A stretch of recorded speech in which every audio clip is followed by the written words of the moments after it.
Te saluda nuevamente tu amigo Mauricio Pérez, escritor y periodista católico y locutor del programa de radio Semillas para la Vida que puedes escuchar en el sitio semillasparalavida.org. Te agradezco que continúes con este curso de apologética católica bajo la autoría y coordinación de José Miguel Arraiz. En la lección anterior estudiamos cómo dar respuesta a las objeciones protestantes más comunes acerca del infierno y el purgatorio. En esta lección nos ocuparemos de estudiar el sacramento del bautismo, como siempre, con un enfoque apologético.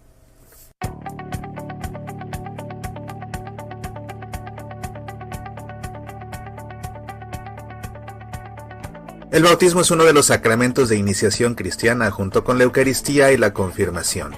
Así lo expresa la enseñanza del Catecismo de la Iglesia Católica, lo encuentras en el numeral 1212. Mediante los sacramentos de la iniciación cristiana, el bautismo, la confirmación y la Eucaristía, se ponen los fundamentos de toda la vida cristiana. La participación en la naturaleza divina que los hombres reciben como don mediante la gracia de Cristo tiene cierta analogía con el origen, el crecimiento y el sustento de la vida natural. En efecto, los fieles renacidos en el bautismo se fortalecen con el sacramento de la confirmación y finalmente son alimentados en la Eucaristía con el manjar de la vida eterna. Y así, por medio de estos sacramentos de la iniciación cristiana, reciben cada vez con más abundancia los tesoros de la vida divina y avanzan hacia la perfección de la caridad. Es mediante este sacramento que el hombre renace espiritualmente a una nueva vida en Cristo, al nacer de nuevo del agua y del Espíritu, como lo enseñó nuestro Señor Jesucristo a Nicodemo. Respondió Jesús: en verdad te digo, el que no nazca de agua y de Espíritu no puede entrar en el reino de Dios. Lo nacido de la carne es carne, lo nacido del Espíritu es Espíritu. No te asombres de que te haya dicho, tenéis que nacer de nuevo. Juan 3, 5-7. Vemos aquí la importancia del bautismo como un sacramento necesario para la salvación, ya que si no nacemos del agua y del Espíritu, no podemos entrar al reino de Dios. El bautismo es uno solo. Es oportuno destacar respecto a este sacramento que solo se realiza una vez en la vida. San Pablo nos confirma esto en su carta a los Efesios. Un solo Señor, una sola fe, un solo bautismo, un solo Dios y Padre de todos, que está sobre todos, actúa por todos y está en todos. Efesios 4, 5 y 6. Los cristianos que son bautizados bajo la fórmula bautismal trinitaria en el nombre del Padre y del Hijo y del Espíritu Santo, ya sea cuando son infantes o cuando son adultos, no tienen necesidad de volverse a bautizar. La Iglesia reconoce el bautismo de aquellos cristianos que, si bien nacieron fuera del seno de la Iglesia Católica o en algún momento se apartaron de esta y han decidido retomar su comunión con ella, su bautismo es válido. El Código de Derecho Canónico establece que los bautizados en una comunidad eclesial no católica no deben ser bautizados, a no ser que haya un motivo serio para dudar de la materia y la fórmula empleada en su administración, como la intención del bautizado, si era adulto, y del ministro. Canon 869, parágrafo 2. De esta manera, vemos cómo se equivocan nuestros hermanos separados al volver a bautizar a toda persona, sobre todo a católicos que llegan a sus denominaciones, porque hacen caso omiso a lo que enseñó San Pablo acerca de un solo bautismo, al no tener presente que el bautismo que recibimos los católicos es total y completamente válido, aunque lo hayamos recibido siendo infantes. El bautismo de infantes. Está comprobado que es una práctica inmemorial cristiana primitiva, el bautizar a los infantes hijos de una familia cristiana o conversa. Podemos encontrar implícitamente esta práctica en textos bíblicos donde se hace alusión al bautismo de familias enteras, como por ejemplo los casos del bautismo al carcelero y a su familia en la madrugada que vemos en los Hechos de los Apóstoles, el centurión Cornelio y los suyos también en los Hechos de los Apóstoles, lo mismo que Crispus, el oficial de la sinagoga y su familia, y Estéfano y toda su casa, como nos cuenta Pablo en su primera carta a los Corintios. ¿Puede alguien pensar que en las familias que hemos mencionado no encontramos la existencia de infantes? Es algo muy poco posible, sobre todo en ese contexto al cual nos estamos refiriendo.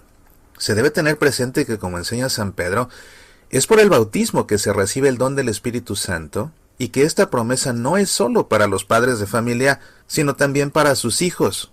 Pedro les contestó: convertíos y que cada uno de vosotros se haga bautizar en el nombre de Jesucristo para perdón de vuestros pecados. Y recibiréis el don del Espíritu Santo, pues la promesa es para vosotros y para vuestros hijos, y para todos los que están lejos, para cuantos llame el Señor, Dios nuestro. Hechos de los Apóstoles 2, 38 y 39. Es un hecho también confirmado por la historia cristiana que la práctica de bautizar infantes tiene su origen en los apóstoles mismos. Así lo expresa el teólogo Orígenes de Alejandría. La Iglesia ha recibido de los apóstoles la costumbre de administrar el bautismo incluso a los niños, pues aquellos a quienes fueron confiados los secretos de los misterios divinos sabían muy bien que todos llevan la mancha del pecado original que debe ser lavado por el agua y el Espíritu. Las comunidades protestantes históricas como los luteranos, los reformados, los anglicanos, de hecho también practican el bautismo de infantes. Sin embargo, las comunidades protestantes en la actualidad, sobre todo los que se suelen denominar evangélicos, rechazan tácitamente el bautismo de infantes. Es esto de lo que se dio cuenta el doctor Fernando Casanova, que siendo pastor protestante, cuando conoció a una señora luterana evangélica quien le dijo que había sido bautizada a los 6 meses de edad, se quedó impresionado, porque se dio cuenta de que el bautismo de infantes no era solo una práctica católica, sino también una práctica protestante. De hecho, se pueden encontrar apologías protestantes respecto al bautismo de niños en obras protestantes. Por ejemplo, la obra de Juan Calvino, Institución de la Religión Cristiana, libro 4, capítulo 16.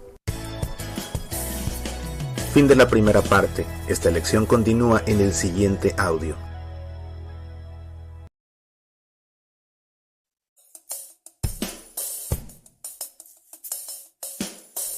Lección 11. El bautismo. Segunda parte. La fórmula bautismal.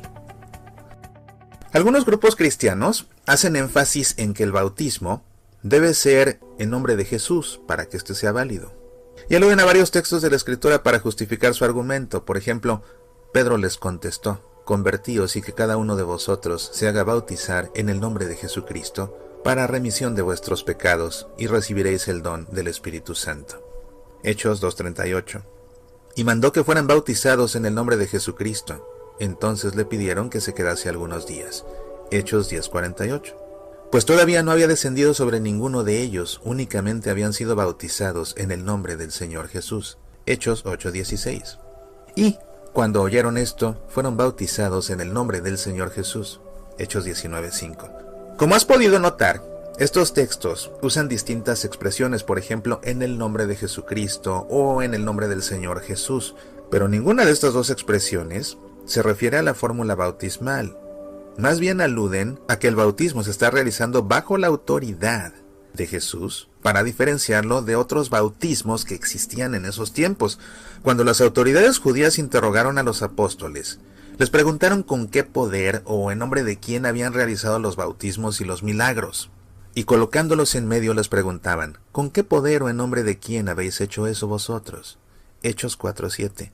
Ante esta pregunta, la respuesta de San Pedro fue muy clara: sabed todos vosotros y todo el pueblo de Israel que ha sido por el nombre de Jesucristo, el Nazoreo, a quien vosotros crucificasteis y a quien Dios resucitó de entre los muertos. Por su nombre y no por ningún otro, se presenta éste aquí, sano, delante de vosotros. Hechos 4:10. Los apóstoles bautizaban bajo la autoridad de Jesucristo. Es esto a lo que se refieren estas expresiones que hemos encontrado en los Hechos de los Apóstoles. De la misma forma, era necesario alegar que el bautismo era en nombre de Jesucristo para diferenciarlo de otros bautismos, por ejemplo el de Juan Bautista. Ocurrió que mientras Apolo estaba en Corinto, Pablo atravesó las regiones altas y llegó a Éfeso y encontró a algunos discípulos. Les preguntó: ¿recibisteis Espíritu Santo cuando abrazasteis la fe? Ellos contestaron: pero si nosotros no hemos oído decir siquiera que hay Espíritu Santo. Él replicó: pues ¿qué bautismo habéis recibido? El bautismo de Juan, respondieron. Pablo añadió: Juan bautizó con un bautismo de conversión, diciendo al pueblo que creyesen en el que había de venir después de él, o sea, en Jesús. Cuando oyeron esto, se bautizaron en el nombre del Señor Jesús. Hechos 19, 1-5. Recordemos que el mismo Juan Bautista anunció que el verdadero bautismo sería el que nos daría Jesús, mientras que el de él era solo una preparación para el verdadero bautismo del Espíritu Santo.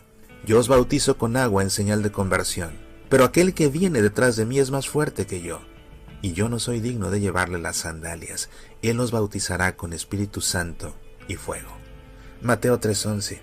El bautismo al que se refiere Juan es el que Jesucristo menciona en la Gran Comisión cuando envía a sus discípulos a bautizar a todas las naciones, y es aquí donde encontraremos la fórmula bautismal correcta.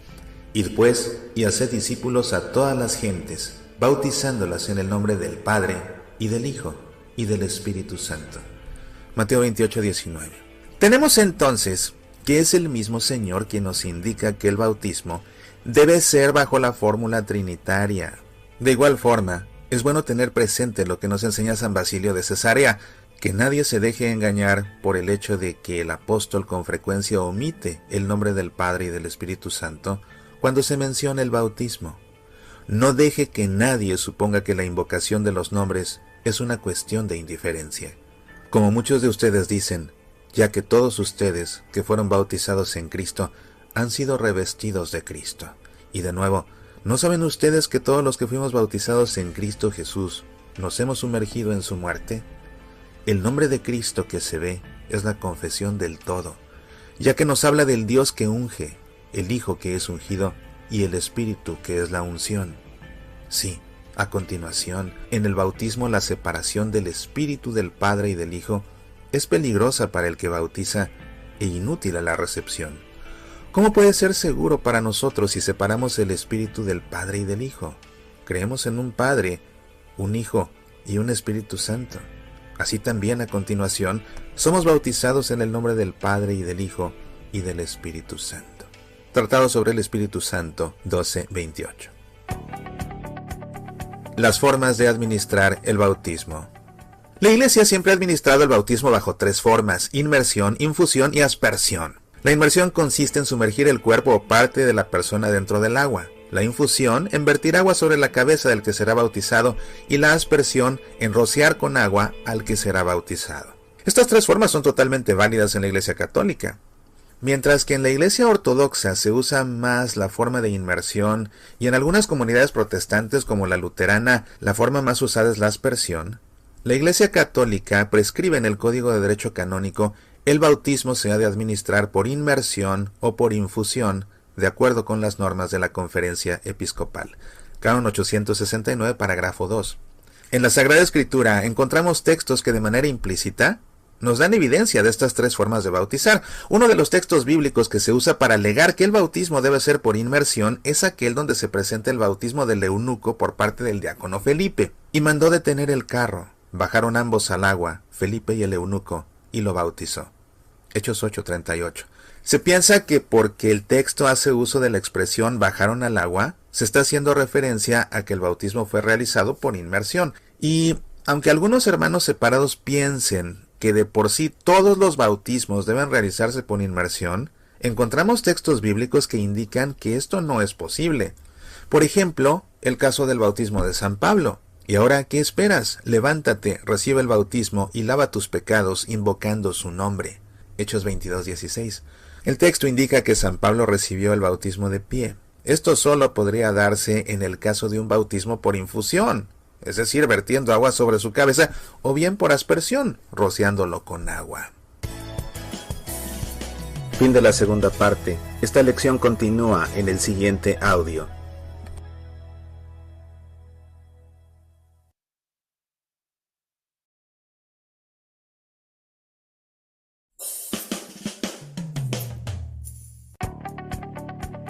Veamos ahora las objeciones protestantes más comunes en contra del bautismo. A pesar de que se ha demostrado que la enseñanza católica sobre el bautismo es consistente con lo que enseña la Biblia y con lo que ha enseñado el cristianismo siempre, no faltarán personas que, con base en diversas objeciones, traten de demostrar que el bautismo administrado por la Iglesia Católica es falso o es antibíblico. A continuación pasaremos a responder algunas de las objeciones que pueden presentar. El bautismo debe ser solo por inmersión. Algunos grupos cristianos no católicos, sobre todo los bautistas, hacen mucho énfasis en que el bautismo debe administrarse solo por inmersión. alegando que la palabra bautismo viene de la palabra griega baptisein, que significa sumergir. Ya hemos dicho que la Iglesia acepta la inmersión como forma de bautizar, aún reconoce el significado de la palabra griega baptisein como sumergir, pero no se piensa que la inmersión en agua sea lo importante, sino la inmersión en el Espíritu Santo, que simboliza morir y resucitar con Cristo, como se menciona en la carta a los Romanos 6:35. Anteriormente, citamos un ejemplo bíblico en que el bautismo no se administraba solo bajo la forma de inmersión, y fue el bautismo de San Pablo. Pero también tenemos otro ejemplo en el Nuevo Testamento de que bautismo no solo se refiere a una inmersión, sino también a un rociamiento de agua, como lo vemos en la carta de San Pablo a los Corintios. No quiero que ignoréis, hermanos, que nuestros padres estuvieron todos bajo la nube, y todos atravesaron el mar, y todos fueron bautizados en relación con Moisés en la nube y en el mar. 1 Corintios 10, 1 y 2. San Pablo ve una prefiguración del bautismo en el paso del Mar Rojo. ¿Fueron bautizadas estas personas sumergidas en el agua o rociadas por el agua? Vemos que entonces para San Pablo, la palabra bautizar no se refiere solo a una inmersión. El bautismo debe administrarse solo a personas mayores que pueden creer, no a los niños.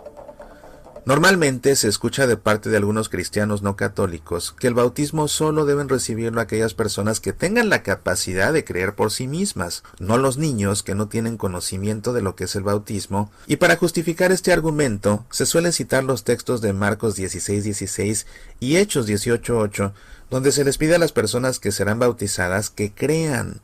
Tenemos que entender que a quienes se les pide que crean es a aquellos que tienen capacidad de hacerlo, pero no se está limitando el bautismo a solo creyentes. Así lo observa el escritor protestante Dwight Harvey Small. La Biblia enseña bautismo de creyentes, pero esto no quiere decir que enseñe el bautismo de creyentes solamente. Como ya hemos mencionado, cuando una familia se convertía al cristianismo, era bautizada con todos los suyos, incluyendo los niños, porque como explicó San Pablo, la promesa es para vosotros y para vuestros hijos. Hechos 2:39. La promesa de la cual habla San Pedro es aquella que profetizó el profeta Joel, sino que es lo que dijo el profeta. Sucederá en los últimos días, dice Dios. Derramaré mi espíritu sobre todo mortal, y profetizarán vuestros hijos y vuestras hijas. Vuestros jóvenes verán visiones, y vuestros ancianos soñarán sueños. Y también sobre mis siervos y sobre mis siervas derramaré mi espíritu. Hechos 2:16 al 18. El Espíritu sería derramado sobre todos, no solo sobre los adultos, sino también sobre los hijos de los creyentes, y esto incluye a los niños. Los niños no necesitan bautizarse porque ellos no tienen pecados. Esta objeción no solo está negando la práctica del bautismo de infantes, sino también la doctrina del pecado original. Debido a que la razón por la cual se debe bautizar a los infantes es porque ellos vienen manchados con el pecado original, como lo expresa el salmista: mira que nací culpable, pecador me concibió mi madre. Salmo 51:7. San Pablo confirma que todos nacemos con el pecado original en su carta a los Romanos. Por tanto, como por un hombre entró el pecado en el mundo, y por el pecado la muerte, y así la muerte alcanzó a todos los hombres, ya que todos pecaron. En efecto, así como por la desobediencia de un hombre todos fueron constituidos pecadores, así también por la obediencia de uno, todos serán constituidos justos. Romanos 5, 12 y 19. Por consiguiente, todos los hombres nacemos con el pecado original, un pecado contraído, no cometido. El Catecismo enseña lo siguiente en su numeral 404. ¿Cómo el pecado de Adán vino a ser el pecado de todos sus descendientes? Todo el género humano es en Adán sicut unum corpus unius hominis, como el cuerpo único de un único hombre. Por esta unidad del género humano, todos los hombres están implicados en el pecado de Adán, como todos están implicados en la justicia de Cristo. Sin embargo, la transmisión del pecado original es un misterio que no podemos comprender plenamente. Pero sabemos por la revelación que Adán había recibido la santidad y justicia originales no para él solo, sino para toda la naturaleza humana. Cediendo al tentador, Adán y Eva cometen un pecado personal, pero este pecado afecta a la naturaleza humana, que transmitirán en un estado caído.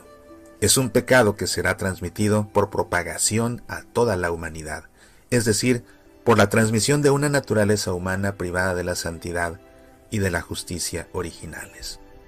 Por eso, el pecado original es llamado pecado de manera análoga. Es un pecado contraído, no cometido, un estado y no un acto. Partiendo de la razón ya explicada, es que se pide a los padres de familia que bauticen a sus hijos desde una edad muy temprana para que de esta manera ellos renazcan de nuevo a una vida en Cristo y su pecado sea perdonado. Y así es que concluimos esta que ha sido nuestra penúltima lección. Te espero en la lección número 12, donde hablaremos acerca del canon bíblico y así concluiremos este fascinante curso de apologética católica.